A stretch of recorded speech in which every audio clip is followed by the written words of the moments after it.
साक्षात् परब्रह्म तस्मै श्री गुरुवे नमः। राम रामेति रामेति रमे रामे मनोरमे सहस्रनाम तत्तुल्यं राम नामे वरानने।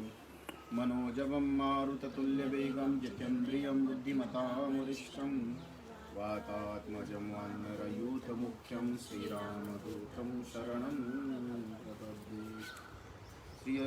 सियावर रामचंद्र भगवान की जय। हनुमान जी महाराज की जय। उस वृक्ष के नीचे पहुंचकर आनंद प्रदान करने वाले श्रेष्ठ श्री राम ने सायंकाल की संध्या उपासना करके लक्ष्मण से इस प्रकार का, सुमित्रानंदन, आज हमें अपने जनपद से बाहर ये पहली रात प्राप्त हुई जिसमें सुमंत्र हमारे साथ नहीं है। इस रात को पाकर तुम्हें नगर का सुख सुविधा के लिए उत्कंठित नहीं होना चाहिए। लक्ष्मण, आज से हम दोनों भाइयों का आलस्य छोड़कर रात में जागना होगा, क्योंकि सीता के योगक्षम हम दोनों का ही अधीन है। सुमित्रानंदन, ये रात हम लोग किसी तरह बिताएंगे और स्वयं संग्रह करके लाए हुए तीन के पत्तों की शैया पर, उसे भूमि पर बिछाकर उस पर किसी तरह से सो लेंगे।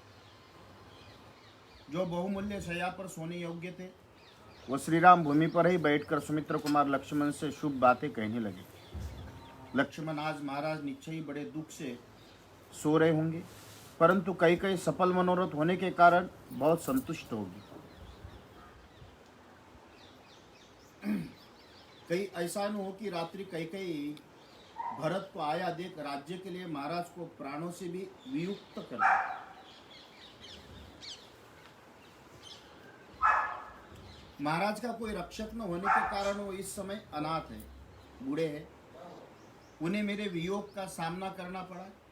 उनकी कामना मन ही मन रह गई, कई कई के वश में पड़ गए, और ऐसी दशा में वो बेचारे अपनी रक्षा के लिए क्या करेंगे। वाह, भगवान राम भी शंका कर रहे।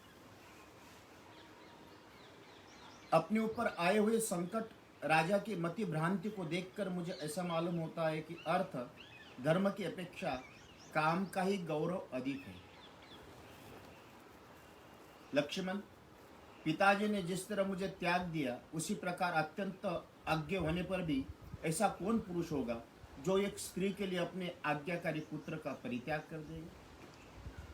कैकेयी कुमार भरत ही सुख और सौभाग्यवती स्त्री के पति है, जो अकेले हृष्ट पुष्ट मनुष्यों से भरे हुए कौशल देश का सम्राट की भांति पालन करेंगे। पिताजी अत्यंत रुद्ध हो गए और मैं वन में चला आया हूँ। ऐसी दशा में केवल भरत ही समस्त राज्य के श्रेष्ठ सुखों का उपभोग करेंगे। सच है, जो अर्थ और धर्म का परित्याग करके केवल काम का अनुसरण करता है, वो उसी प्रकार शीघ्र ही आपत्ति में पड़ जाता है, जैसे इस समय महाराज दशरथ पड़े हैं। वाह सौम्य, मैं समझता हूँ कि महाराज दशरथ के प्राणों का अंत करके मुझे देश निकाला देने और भरत का राज्य दिलाने के लिए कई कई इस राजभवन में आई थी। इस समय सौभाग्य के मद से मोहित हुई कई कई मेरे कारण कौशल्या और सुमित्रा को कष्ट पहुंचा सकती है।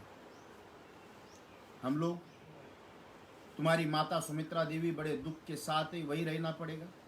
अतः लक्ष्मण, तुम यहीं से कल प्रातःकाल अयोध्या को लौट जाओ। मैं अकेला ही सीता के साथ दंडक वन को जाऊंगा। तुम वहां मेरी असहाय माता कौशल्या के सहायक हो जाओगे। धर्मज्ञ लक्ष्मण, कैकेयी के कर्म बड़े खोटे हैं। वह द्वेषवश अन्याय भी कर सकती है, तुम्हारी और मेरी माता को जहर भी दे सकती है। तात सुमित्रा कुमार, निश्चय ही पूर्व जन्म में मेरी माता ने कुछ स्त्रियों का उनके पुत्रों से वियोग कराया होगा। उसी पाप का ये पुत्र बिछोह रूप फल आज उन्हें प्राप्त हुआ है। मेरी माता ने चिरकाल का मेरा पालन पोषण किया, स्वयं दुख सहकर मुझे बड़ा किया। अब जब पुत्र से प्राप्त होने वाला सुख रूपी फल को भोगने का अवसर आया, तब मैंने माता कौशल्या को अपने से विलग कर दिया। मुझे धिक्कार है। सुमित्रानंदन, कोई भी सौभाग्यवती स्त्री कभी ऐसे पुत्रों को जन्म न दे जैसा मैं हूँ, क्योंकि मैं अपनी माता को अनंत शोक दे रहा हूँ।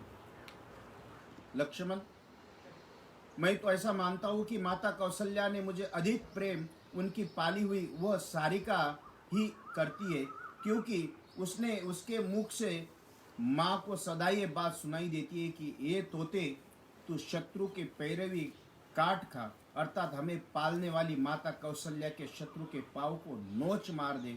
ये पक्षिणी होकर माता का इतना ध्यान रखती और मैं उनका पुत्र होकर भी उनके लिए कुछ भी नहीं कर सका। शत्रुदमन, जो मेरे शोक मग्न रहते मंदाभागिनी सी हो रही है, पुत्र का कोई पल न पाने का कारण निपुति सी हो गई, उस मेरी माता को कुछ भी उपकार न करने वाले मुझ जैसे पुत्र से क्या प्रयोजन है। मुझे बिछुड़े जाने के कारण माता कौशल्या वास्तव में मंदभागिनी हो गई है और शोक से समुद्र से पढ़कर अत्यंत दुख से आतुर हो उसी में शयन करती है। लक्ष्मण, यदि मैं कुपित हो जाऊं तो अपने बाणों द्वारा अकेला ही अयोध्यापुरी तथा समस्त भूमंडलों को निष्कंटक बनाकर वो अपने अधिकार में कर लूं, परंतु पारलौकिक हित साधन में बल पराक्रम कारण नहीं होता, इसलिए मैं ऐसा नहीं कर रहा हूँ। निष्पाप लक्ष्मण, मैं अपने अधर्म और परलोक से डरता हूँ, इसलिए आज अयोध्या के राज्य पर अपना अभिषेक नहीं करता हूँ। ये और भी बहुत से बातें कहकर श्री राम ने निर्जन वन में करुणाजनक विलाप किया। तत्पश्चात वो रात में चुपचाप बैठ गए। उस समय उनके मुख पर आंसुओं से धारा बह रही थी और दीनता छा रही थी।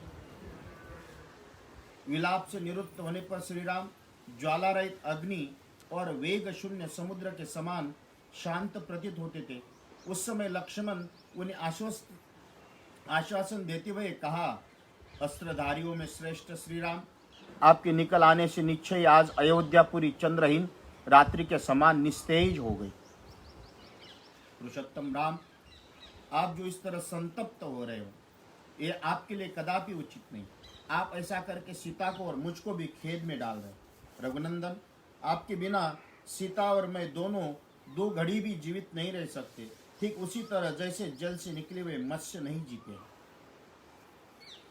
शत्रुओं का ताप देने वाले रघुवर, आपके बिना आज मैं न तो पिताजी की, न भाई की शत्रुघ्न को, न माता सुमित्रा को, न स्वर्ग को ही देखना चाहता हूँ।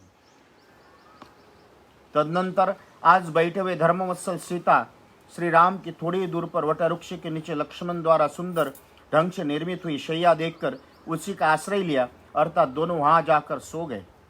शत्रुओं का संताप देने वाले रघुनाथ जी, इस प्रकार वनवास के प्रति आदरपूर्वक कहे हुए लक्ष्मण को अत्यंत उत्तम वचनों को सुनकर स्वयं दे दीर्घ काल के लिए वनवास रूप धर्म को स्वीकार करके संपूर्ण वर्ष तक लक्ष्मण को अपने साथ वन में रहने की अनुमति दी। तदनंतर उस महान निर्जन वन में रघुवंश से रुद्ध करने वाले दोनों महाबली वीर पर्वत शिखर पर विचरण करने वाले 2 सिंहों के समान कभी भय और बुद्धिवग्नों को नहीं प्राप्त हुए। इत्यर्थ श्रीमद् रामायणे वाल्मीकि आदि काव्ये अयोध्या कांडे 53 सर्ग संपूर्णम।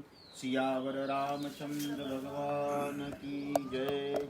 उस महान वृक्ष के नीचे वो सुंदर रात बितार को और वो लोग निर्मल सूर्योदय काल में उस स्थान से आगे की प्रस्थित हुए जहाँ भगीरथी गंगा से यमुना मिलती है।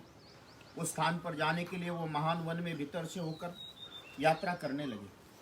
वो तीनों यशस्वी यात्री मार्ग में जहाँ तहाँ जो पहले कभी देखने नहीं आए थे, ऐसे अनेक प्रकार के भूभाग तथा मनोहर प्रदेश को देखते हुए आगे बढ़ रहे थे। सुखपूर्वक आराम से उठते बैठते यात्रा करते हुए उन तीनों ने फूलों से सुशोभित भांति भांति के वृक्षों का दर्शन किया।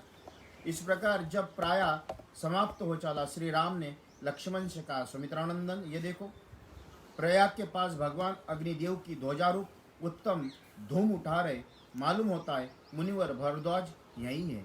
निश्चय हम लोग गंगा यमुना के संगम के पास आ पहुंचे, क्योंकि 2 नदियों के जलों से परस्पर टकराने से जो शब्द प्रकट होता है वो सुनाई दे रहा है। वन में उत्पन्न हुए फलमूल काष्ठ आदि से जीविका चराने वाले लोगों ने जो लकड़ियाँ काटी है वो दिखाई देती है। जिनके लकड़ियाँ काटी गई है वो नाना प्रकार के वृक्ष भी आश्रम के समीप दृष्टि गोचर। इस प्रकार बातचीत करते हुए दोनों धनुर्धर वीर श्री राम लक्ष्मण सूर्यास्त होते होते गंगा यमुना के संगम के समीप मुनिवर भरद्वाज के आश्रम आ पहुंचे। श्री रामचंद्र जी आश्रम के समीप पहुंचकर अपने धनुर्धर वेश के द्वारा वहाँ के पशु पक्षियों को डराते हुए 2 घड़ी में कर्ण योग्य मार्ग से चलकर भरद्वाज मुनि के समीप जा पहुंचे। आश्रम में पहुंचकर महर्षि के दर्शन की इच्छा वाले सीता सहित दोनों वीर कुछ दूर पर ही खड़े हो गए। दूर खड़े हुए महर्षि शिष्य ने अपने आगमन की सूचना दिलवाकर भीतर आने की अनुमति प्राप्त कर लेने के बाद पर्णशाला में प्रवेश करके उन्होंने तपस्या के प्रभाव से तीनों कालों की सारी बातें देखने के दिव्य दृष्टि प्राप्त कर लेने वाले एकाग्र चित्त तथा तीक्ष्ण वरदधारी महात्मा भरद्वाज ऋषि का दर्शन किया, जो अग्निहोत्र करके शिष्यों से घिरे हुए आसन पर विराजमान थे। महर्षि को देखते ही लक्ष्मण और सीता सहित महाभाग श्री राम ने हाथ जोड़कर उनके चरणों में प्रणाम किया। तत्पश्चात लक्ष्मण ने बड़े भाई श्री रघुनाथ जी के उनके इस प्रकार अपना परिचय दिया। भगवान, हम दोनों राजा दशरथ के पुत्र हैं। मेरा नाम राम और इनका लक्ष्मण है तथा विदेहराज जनक की पुत्री मेरी कल्याण में पत्नी सती साध्वी सीता है। निर्जन तपोवन में भी मेरा साथ देने के लिए आई हुई है। पिता की आज्ञा से मुझे वन की ओर आते देख मेरे प्रिय अनुज भाई सुमित्रा कुमार लक्ष्मण भी वन में रहने का व्रत लेकर मेरे पीछे पीछे चले आए। भगवान, इस प्रकार पिता की आज्ञा से हम तीनों तपोवन जाएंगे। वहाँ फलमूल आहार करते हुए धर्म का ही आचरण करेंगे। परम बुद्धिमान राजकुमार श्री राम का ये वचन सुनकर धर्मात्मा भरद्वाज मुनि के उनके लिए आतिथ्य सत्कार रूप में ये गो तथा अर्घ्य जल समर्पित किया। उन तपस्वी महात्मा ने उस सबको नाना प्रकार के अन्न रस जंगली फलमूल प्रदान किए, साथ ही उनके ठहरने के लिए स्थायी स्थान की भी व्यवस्था कर दी। महर्षि के चारों ओर मृग पक्षी ऋषिमुनि बैठे थे, उनके बीच में विराजमान थे। उन्हीं के अपने आसन पर अतिथि रूप में पधारे हुए श्री राम का स्वागतपूर्ण सत्कार किया। उसके साथ सत्कारों को ग्रहण करके श्री रामचंद्र जी जब आसन पर विराजमान हुए तब भरद्वाज के उस धर्मयुक्त वचन का, ककस्थ कुलभूषण श्री राम, मैं इस आश्रम पर दीर्घ काल से तुम्हारे शुभागमन की प्रतीक्षा कर रहा हूँ। आज मेरे मनोरथ सफल हुए। मैंने ये भी सुना है कि तुम्हें अकारण ही वनवास दे दिया है। गंगा और यमुना, इन दोनों के महानदियों के संगम के पास का यह स्थान बड़ा ही पवित्र और एकांत, यहाँ की प्राकृतिक छटा भी मनोरम है। तुम यहाँ सुखपूर्वक निवास करो। भरद्वाज मुनि का ऐसा कहने पर समस्त प्राणियों के हित में तत्पर रहने वाले रघुकुल नंदन श्री राम ने शुभ वचनों के द्वारा उन्हें उत्तर दिया। भगवान, मेरे नगर और जनपद के लोग यहाँ से बहुत निकट पड़ते हैं, अतः मैं समझता हूँ कि यहाँ मुझसे मिलना सुगम समझकर लोग इस आश्रम पर मुझे और सीता को देखने के लिए प्राय आते जाते रहेंगे। इस कारण यहाँ निवास करना मुझे ठीक नहीं जान पड़ता। भगवान, किसी एकांत प्रदेश में आश्रम के योग्य उत्तम स्थान देखिए, सोचकर बताइए, जहाँ सुख भोगने के योग्य विदेह कुमारी जानकी प्रसन्नतापूर्वक रह सके। श्री रामचंद्र जी की ये शुभ वचन सुनकर महामुनि भरद्वाज जी के उनके उक्त उद्देश्य की सिद्धि का बोध करने वाले बात कही। तात यहाँ से 10 कोस, अन्य व्याख्या से अनुसार 30 कोस की दूरी पर एक सुंदर और महर्षियों द्वारा सेवित परम पवित्र पर्वत है, जिस पर तुम्हें निवास करना होगा। उस पर बहुत से लंगूर विचरते रहते, वहाँ वानर और रीछ भी निवास करते। वहाँ पर्वत चित्रकूट नाम से विख्यात है और गंध मादन के समान मनोहर है। जब मनुष्य चित्रकूट के शिखरों पर दर्शन कर लेता है, वह कल्याणकारी पुण्य कर्मों का फल पा लेता है और कभी पापों में मन नहीं लगता।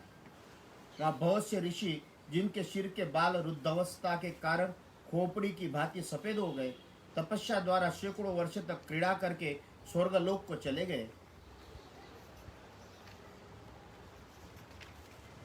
उसी पर्वत को मैं तुम्हारे लिए एकांत वास के योग्य और सुखद मानता हूँ। श्री राम, तुम वनवास के उद्देश्य से मेरे साथ इस आश्रम पर ही रहे। ऐसा कहकर भरद्वाज जी की पत्नी और भ्राता सहित प्रिय अतिथि श्री राम बढ़ते हुए सब प्रकार की मनोवांछित वस्तुओं का सब उनका आतिथ्य सत्कार किया। प्रयाग में श्री रामचंद्र जी महर्षि के पास बैठकर विचित्र बातें करते रहे। इतने में ही पुण्यमय रात्रि का आगमन हुआ। वह सुख भोगने योग्य होने पर भी परिश्रम से बहुत थक गए थे, इसलिए भरद्वाज मुनि ने उन मनोहर आश्रम के श्री राम, लक्ष्मण और सीता के साथ सुखपूर्वक वो रात्रि व्यतीत की। तदनंतर जब रात्रि बीत गई, प्रातःकाल हुआ, तब पुरुष श्री राम ने प्रज्वलित तेजवान भरद्वाज मुनि के पास गए और बोले, भगवान, आप स्वभावतः सत्य बोलने वाले, आज हम लोग आपके आश्रम में बड़े आराम के साथ बिताए, रात बिताई। अब आप हमें आगे क्या गंतव्य स्थान पर जाने के लिए आज्ञा प्रदान करें। रात बीतने पर, सवेरा होने पर श्री राम ने इस प्रकार पूछने पर भरद्वाज जी से कहा, महाबली श्री राम, तुम मधुर फल मूल से संपन्न चित्रकूट पर्वत पर जाओ, मैं उसी को तुम्हारे लिए उपयुक्त निवास स्थान समझता हूँ। वहाँ सुविख्यात चित्रकूट पर्वत नाना प्रकार के वृक्षों से हरा भरा है। वहाँ बहुत से किन्नर और सर्प निवास करते, मोरों के कलवलों से वो और भी रमणीय प्रतीत होता है। बहुत से गजराज उस पर्वत का सेवन करते, तुम वहीं चले जाओ। वहाँ पर्वत परम पवित्र, रमणीय और बहुसंख्यक फल मूलों से संपन्न है। वहाँ झुंड के झुंड हाथी हिरन वन के भीतर विचरण थे। रघुनंदन, तुम उसी सबको प्रत्यक्ष देखोगे। मंदाग्नि की नदी, अनेकानेक जल स्रोत्र, पर्वत शिखर, गुफा, कंदरा और झरने भी तुम्हारे देखने में आएंगे। वहाँ पर्वत सीता के साथ विचरण करते हुए तुम्हारे मन को आनंद प्रदान करेगा। हर्ष से भरे हुए टिट्टीबोर कोकिला के कलवलों द्वारा वह पर्वत यात्रियों का मनोरंजन सा करता है। वो परम सुखद एवं कल्याणकारी मदनमत्त मृग और बहुसंख्यक मत वाले हाथियों के उसकी रमणीयता को और बढ़ा दिया है। तुम उसी पर्वत पर जाकर डेरा डालो, उसमें निवास करो। इत्यर्थ श्रीमद् रामायणे वाल्मीकि आदि काव्ये अयोध्या कांडे चतुपंचाशंग सर्ग संपूर्णम। सियावर। दोनों राजकुमार महर्षि को प्रणाम करके चित्रकूट पर्वत पर जाने के उद्यत हुए। उन तीनों प्रस्थान करते देख महर्षि उनके लिए उसी प्रकार स्वस्ति वाचन किया जैसे पिता अपने और पुत्रों को यात्रा करते देखने के लिए मंगल सूचक आशीर्वाद देता है। तदनंतर महातेजस्वी महामुनि भरद्वाज ने सत्य पराक्रमी श्री राम से इस प्रकार कहना आरंभ किया। नरश्रेष्ठ, तुम दोनों भाई गंगा और यमुना के संगम पर पहुंचकर, जिनमें पश्चिम मुखी होकर गंगा मिली हुई उस महानदी यमुना के निकट जाना। रघुनंदन, तदनंतर गंगा जी के जल के वेग से अपने प्रवाह के प्रतिकूल दिशा में मुड़ी हुई यमुना के पास पहुंचकर लोगों के आने जाने के कारण उन्हें पद चिन्हों से चिन्हित हुई अवतरण प्रदेश पार उतरने के लिए उपयोगी घाट को अच्छी तरह से देखभाल कर वहां जाना और एक बेड़ा बनाकर उसी के द्वारा सूर्य कन्या यमुना के उस पार उतर जाना। तत्पश्चात आगे जाने पर एक बहुत बड़ा बरगद का वृक्ष मिलेगा जिसके पत्ते हरे भरे रंग के। वहाँ चारों ओर से बहुसंख्यक दूसरे वृक्ष द्वारा घिरा हुआ है। उस वृक्ष का नाम शामोट है।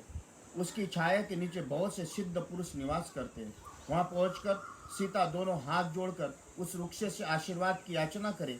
यात्री की इच्छा हो तो वो उस वृक्ष के पास जाकर कुछ काल तक वहाँ निवास करे अथवा वहाँ से आगे बढ़ जाए। शाम ओट के एक कोस दूर जाने पर तुम्हें नीलवन का दर्शन होगा। वहाँ सल्ल की चिड़ और बेर के भी पेड़ मिले हुए हैं। यमुना के तट पर उत्पन्न हुए बांस के कारण वहाँ भी रमणीय दिखाई देता है। ये वही स्थान है जहाँ से चित्रकूट को रास्ता जाता है। मैं उस मार्ग से कई बार गया हूँ। वहाँ की भूमि कोमल और दृश्य रमणीय है। उधर कभी दावानल भय नहीं होगा। इस प्रकार मार्ग बताकर जब महर्षि भारद्वाज लौटने लगे तब श्री राम ने तथास्तु कहकर उनके चरणों में प्रणाम किया और कहा कि अब आप आश्रम को लौट जाइए। उस महर्षि के लौट जाने पर श्री राम ने लक्ष्मण से कहा, सुमित्रानंदन, तुम्हारा कल्याण हो। ये मुनि हमारे ऊपर जो इतनी कृपा रखते, इनसे जान पड़ता है कि हम लोगों ने पहले कभी महान पुण्य किया होगा। इस प्रकार बातचीत करते हुए दोनों मनुष्य में पुरुष सिंह सीता के आगे करके यमुना नदी के तट पर गए। वहाँ कालिंदी का स्रोत बड़ी तीव्र गति से प्रवाहित हो रहा था। वहाँ पहुंचकर चिंता में पड़े कि कैसे नदी को पार किया जाए, क्योंकि तुरंत यमुना जी के जल को पार करना चाहते थे।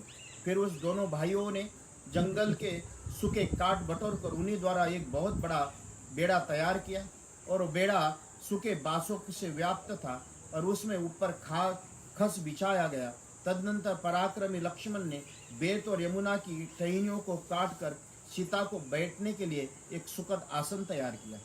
दशरथ नंदन श्री राम ने लक्ष्मण के समान अचिंत्य ऐश्वर्य वाली अपनी प्रिया सीता को, जो कुछ लज्जित सी हो रही थी उस बेड़े पर चढ़ा दिया और उनके बगल में वस्त्र और आभूषण रख दिए।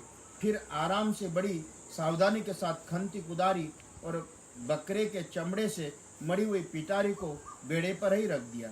इस प्रकार पहले सीता को चढ़कर ये दोनों भाई दशरथ कुमार श्री राम और लक्ष्मण उस बेड़े को पकड़कर खेने लगे। उन्होंने बड़े प्रयत्न और प्रसन्नता के साथ नदी को पार करना आरंभ किया।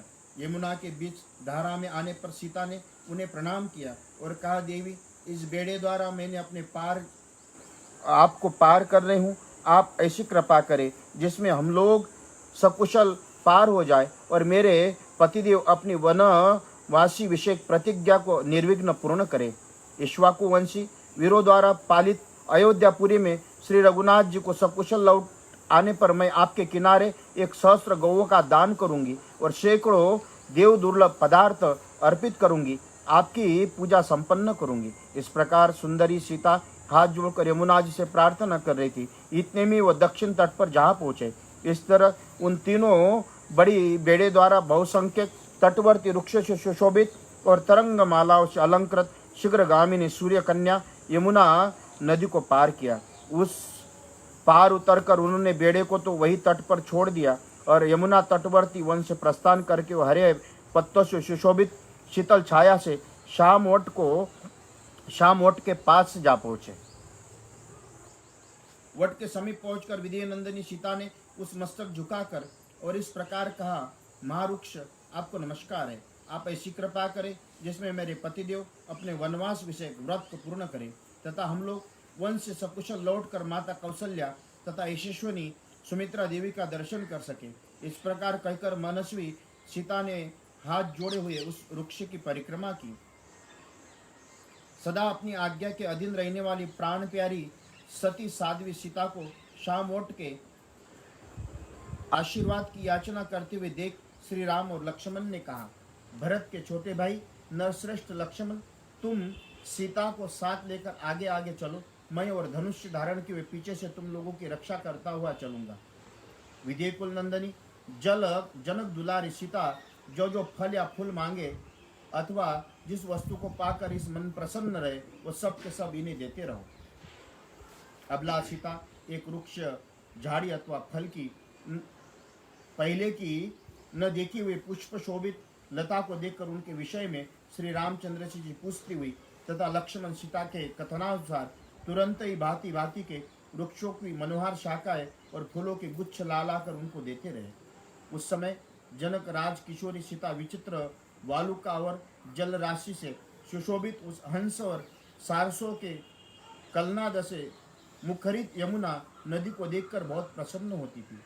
इस तरह एक कोस की यात्रा करके दोनों भाई श्री राम और लक्ष्मण प्राणियों के हित के लिए मार्ग में मिले हुए हिंसक पशुओं का वध करते हुए यमुना तटवर्ती वन में विचरण करने लगे। उदार दृष्टि वाले व सीता, लक्ष्मण और श्री राम मोरों के झुंडों को मीठी बोली से गूंजते हुए हाथियों और वानरों से भरे हुए उस सुंदर वन के ओर घूम फिर कर शीघ्र ही यमुना के समतल तट पर आ गए और रात में उन्हीं वहीं निवास किया।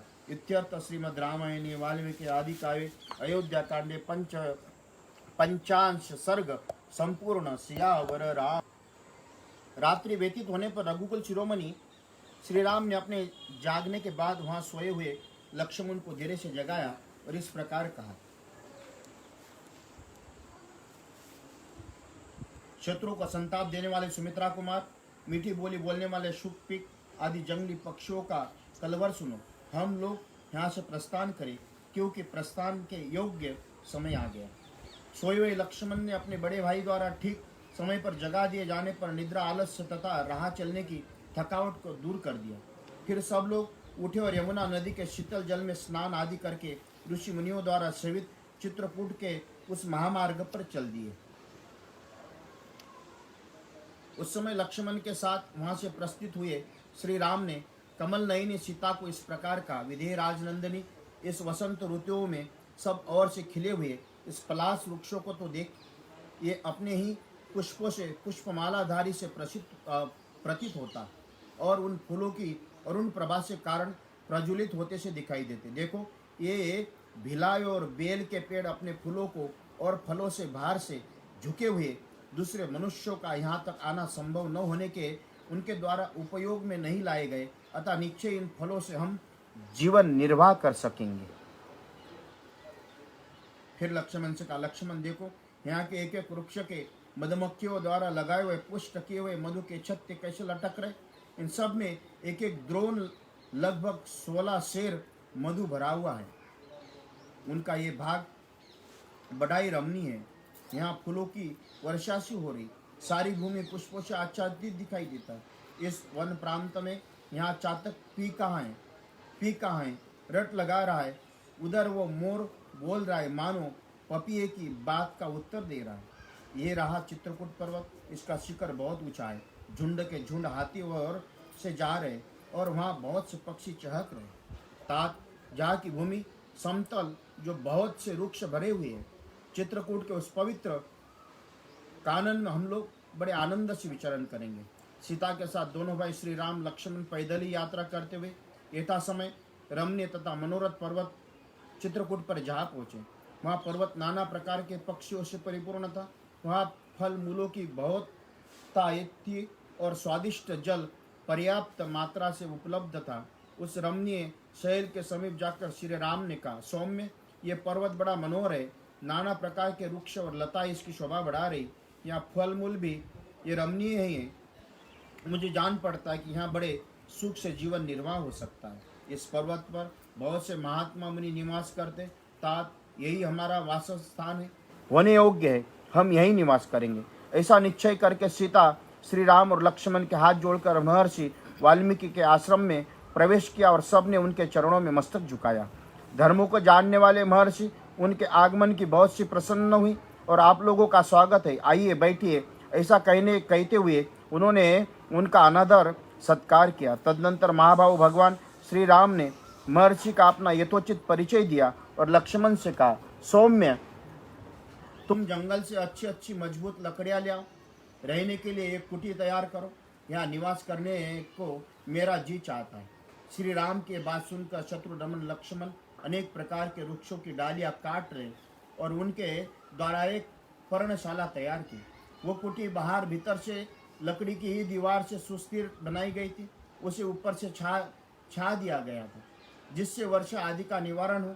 वो देखने में बड़ी सुंदर लगती है।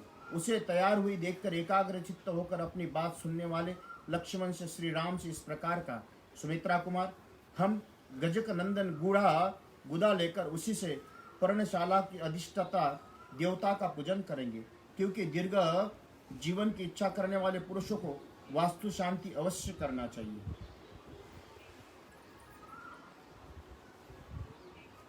कल्याणदर्शी लक्ष्मण, तुम गजकंद नामक कंद के 2 कंद को उखाड़ कर या खोद कर शीघ्र यहाँ ले आओ, क्योंकि शास्त्रोक्त विधि का अनुष्ठान हमारे लिए आवश्यक कर्तव्य है। तुम धर्म का ही सदा चिंतन किया करो।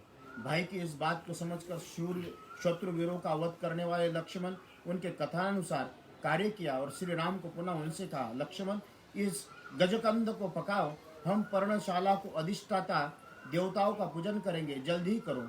ये सौम्य मुहूर्त और ये दिन भी ध्रुव संज्ञक है, इसलिए ये शुभ कार्य होना चाहिए। प्रतापी सुमित्रा कुमार लक्ष्मण के पवित्र और काल से छिपने वाले गजकंद को उखाड़कर प्रज्वलित आग में डाल दिया। रक्त विकार का नाश करने वाले उस गजकंद को भली भांति पका हुआ जानकर लक्ष्मण ने पुरुष श्री रघुनाथ जी से कहा,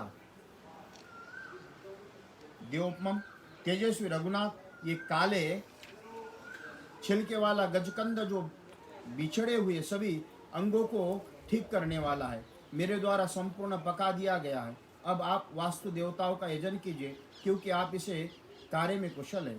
सद्गुण संपन्न जब कर्मों में ज्ञाता श्री रामचंद्र जी ने स्नान करके 100 संतोष आदि नियमों का पालन पूर्वक संक्षिप्त में सभी मंत्रों का पाठ एवं जाप किया, जिसमें वास्तु यज्ञ की पूर्ति होती है।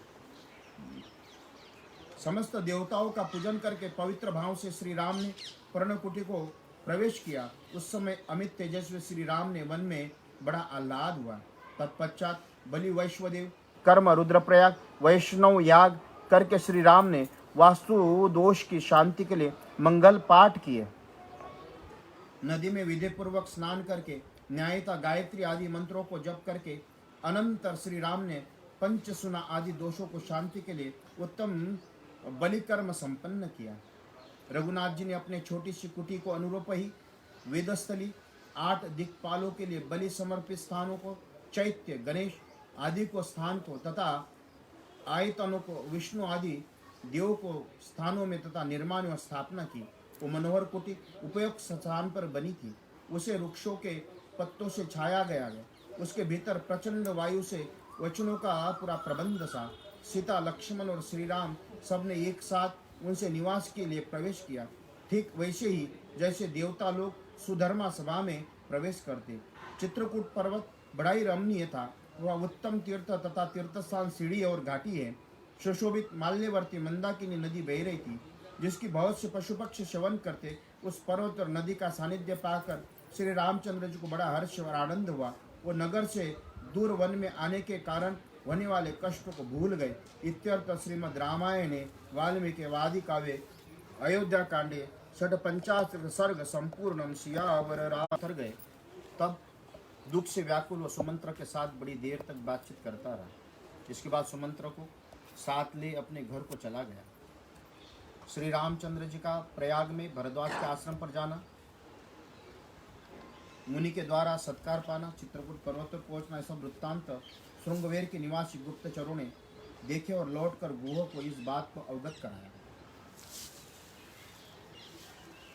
इस सब बातों को जानकर सुमंत्र गुह से विदा ले अपने उत्तम घोड़ों को रथ में जोत कर अयोध्या की ओर लौट पड़े। उस समय उनके मन में बड़ा दुख हो रहा था। वो मार्ग में सुगंधित वन, नदियाँ, सरोवर, गांवों को और नगरों को देखते हुए बड़ी सावधानी के साथ शीघ्रतापूर्वक जा रहे थे।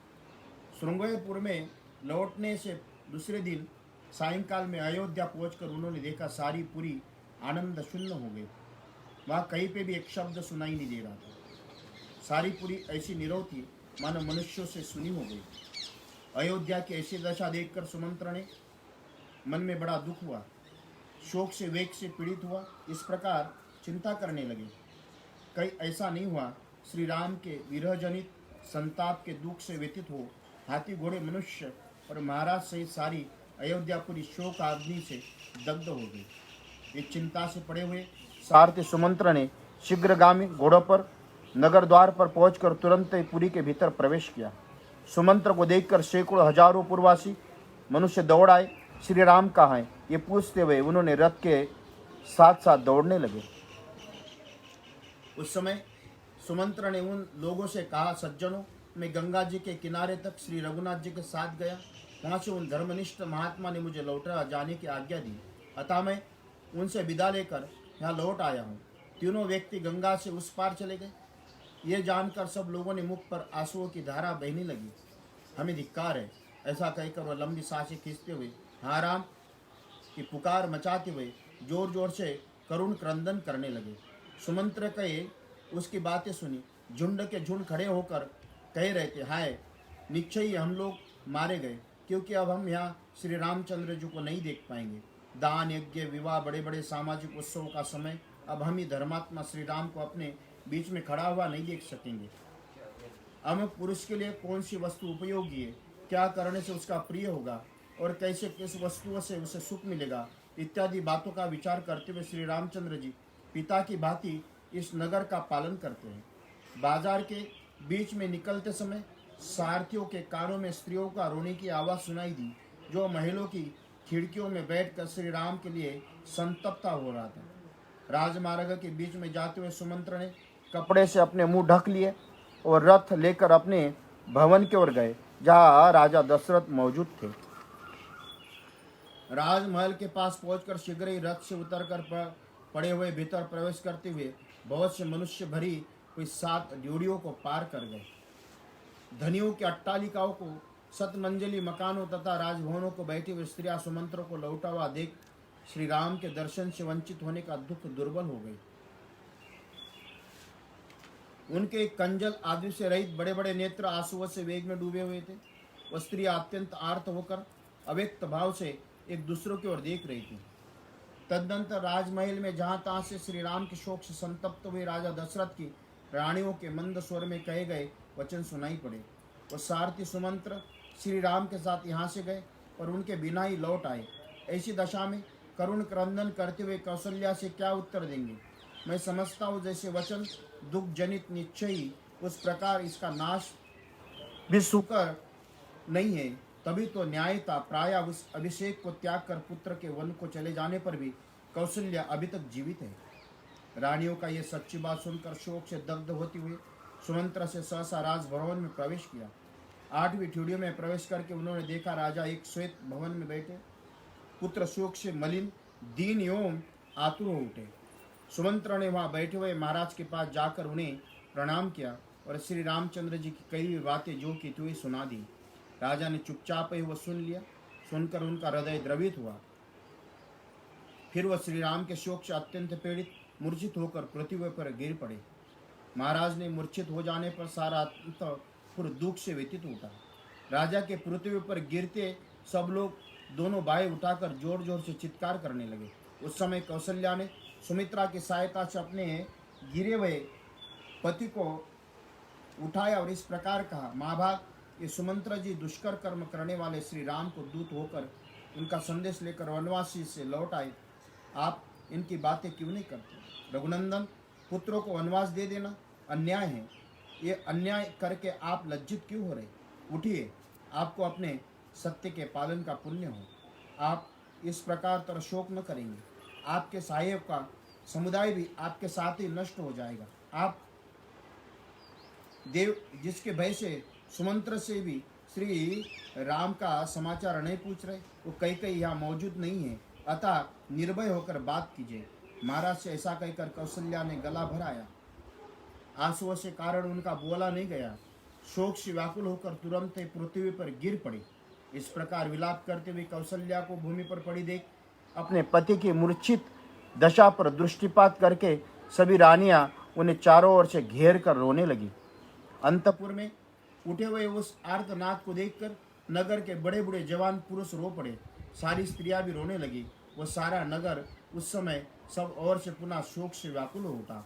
इत्यर्थ श्रीमद् रामायणे वाल्मीकि आदि काव्ये अयोध्या कांडे सप्तपंचाशत सर्ग संपूर्णम। सियावर रामचंद्र भगवान। सुस्थिर होकर उन्होंने श्री राम का वृत्तांत सुनने के लिए सारथी सुमंत्रों के सामने बुलाया। उस समय सुमंत्र श्री राम का शोक और चिंता से निरंतर डूबे रहने के कारण दुख शोक से व्याकुल महाराज दशरथ के पास हाथ जोड़कर खड़े हो गए। जैसे जंगल से तुरंत पकड़कर लाया हुआ हाथी अपने रुतपति गजराज का चिंतन करके लंबी सांस खींचता हो, अत्यंत संतप्त तथा अस्वस्थ हो जाने का, उसी प्रकार बूढ़े राजा दशरथ श्री राम के लिए अत्यंत संतप्त व लंबी सांसें खींचकर उन्हीं का ध्यान करते हुए अस्वस्थ से हो रहे थे। राजा ने देखा सारथी का सारा शरीर धूल से भरा गया। ये सामने खड़ा हुआ है, इसके मुख पर आंसुओं की धारा है और ये अत्यंत दीन दिखाई देता है। उस अवस्था में राजा ने अत्यंत आर्त होकर उनसे पूछा, सुत, धर्मात्मा श्री राम वृक्ष की जड़ का सहारा ले कहाँ निवास करेंगे? जो अत्यंत सुख से पले हैं, वो मेरे लाडले राम वहाँ क्या खाएंगे? सुमंत्र, जो दुख भोगने के योग्य नहीं, उन्हीं श्री राम को भारी दुख प्राप्त हुआ। जो राजोचित शैया पर शयन करने योग्य है, तो राजकुमार श्री राम अनाथ की भांति भूमि पर कैसे सोते होंगे? जिनकी यात्रा करते समय पीछे पीछे पैदल रथी हाथी सवारों की सेना चलती थी, वही आज निर्जन वन में पहुंचकर वहां कैसे निवास करेंगे? जहाँ अजगर, व्याघ्र, सिंह, हिंसक पशु विचरण करते, काले सर्प जिनका सेवन करते, उसी वन का आश्रय लेने पर मेरे दोनों कुमार सीता के साथ वहां कैसे रहेंगे? सुमंत्र, परम सुकुमारी तपस्विनी सीता, आज दोनों राजकुमार श्री राम और लक्ष्मण रथ से उतरकर पैदल कैसे गए होंगे?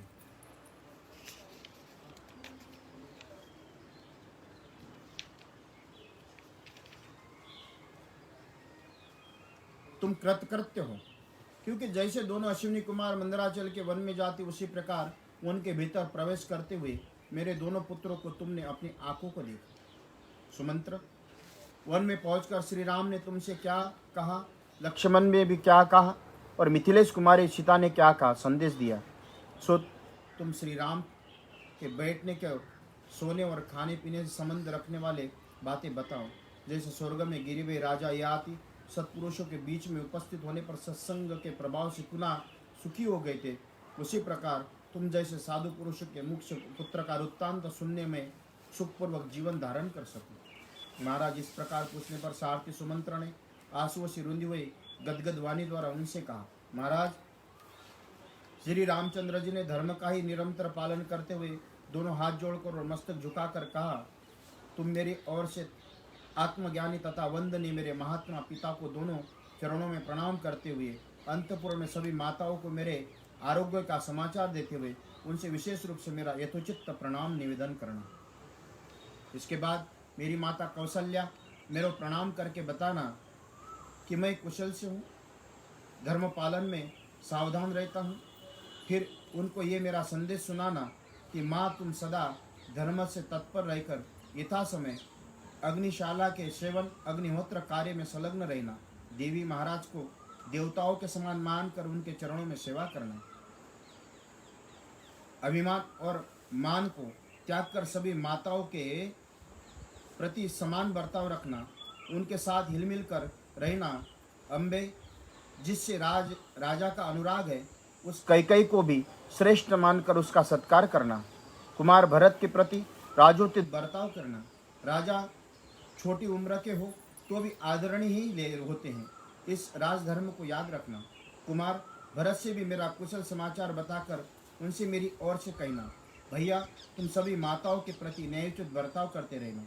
इक्ष्वाकुल का आनंद बढ़ाने वाले महाभाव भरत से यही कहना चाहिए, युवराज पद पर अभिषिक्त होने के बाद भी तुम राज सिंहासन पर विराजमान पिताजी की रक्षा और सेवा में संलग्न रहना। राजा बहुत बूढ़े हो गए ऐसा मानकर तुम विरोध न करना, उन्हें राज सिंहासन से न उतारना। युवराज पद पर ही प्रतिष्ठित रहकर उनकी आज्ञा का पालन करते हुए जीवन का निर्वाह करना।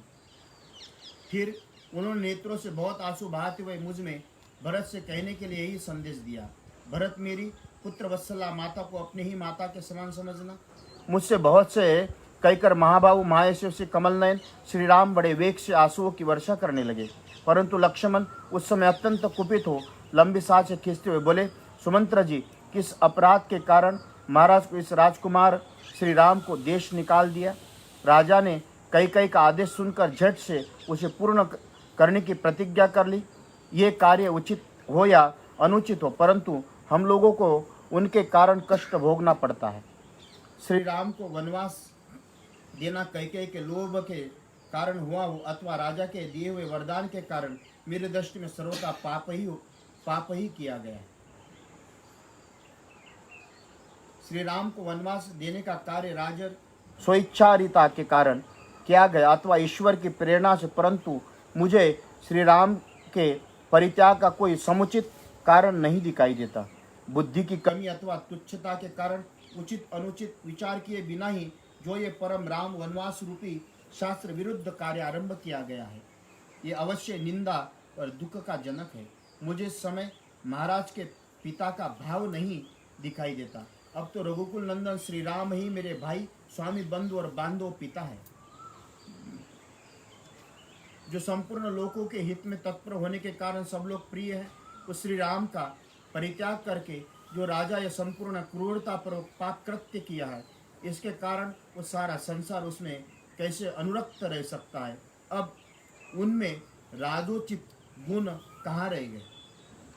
जिनके समस्त प्रजा का मन रमता है, उन धर्मात्मा के श्री राम को देश निकाला देकर समस्त लोगों का विरोध करने के कारण अब वो कैसे राजा हो सकेंगे? महाराज, तपस्विनी जनक नंदिनी सीता तो लंबी सांसें खींचती हुई सब प्रकार निचेष्ट खड़ी हुई, मानो उनमें किसी प्रकार भूत का आवेश हो गया हो। वो भूली सी जान पड़ती है। उन यशस्विनी राजकुमारी ने पहले कभी ऐसा संकट नहीं देखा था। वो पति के ही दुख से दुखी होकर रो रही थी। उन्होंने मुझ में भी कुछ नहीं कहा। इधर आने के लिए उद्दत देख के सूखे मुंह के पति की ओर देखती हुई सहसा आंसू बहाने लगी। इस प्रकार लक्ष्मण की भुजाओं से सुरक्षित श्री राम उस समय हाथ जोड़े खड़े थे। उनके मुख पर आंसुओं की धारा बह रही थी। मनस्विनी सीता भी रोती हुई कभी आपके इधर उधर रथ की ओर देखती रही, कभी मेरी और नहीं। इत्यर्थ श्रीमद् रामायणे वाल्मीकि आदि काव्ये अयोध्या कांडे अष्टपंचाश सर्ग संपूर्णम। श्री कृष्ण हरे कृष्ण कृष्ण